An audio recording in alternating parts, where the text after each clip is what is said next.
இந்த பக்கம் இந்த ரோ போடுங்களேன், அந்த நடுவில் இருக்கிறத எடுக்கிறதுக்கு அந்த ரோ மட்டும் போடுங்களேன். அது நடுவில் புல் வளர்ந்துருக்குல்ல, அந்த இது அந்த ரோ போடுங்க கரெக்டாக. அது இல்லை பக்கத்தில் அந்த இடத்துல போடணும். இருங்க கொஞ்சம் பின்னாடி வந்துட்டு போங்க.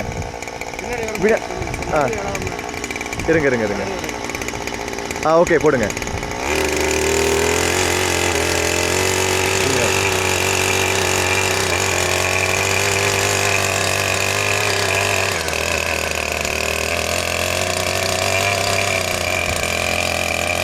மடிச்சு விட்டுச்சு இல்லை சார்? அது இடமே இல்லை, கிளியர் ஆகிடுச்சு. மடிச்சு உள்ள விட்டுச்சிங்களோ?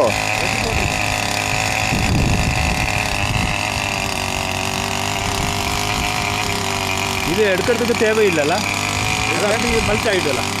ஆமாம் புல்லெல்லாம். ஆமாம் சைடில் இருக்கிறது எடுக்கணும். சைடில் இருக்கிறது மட்டும் தான்.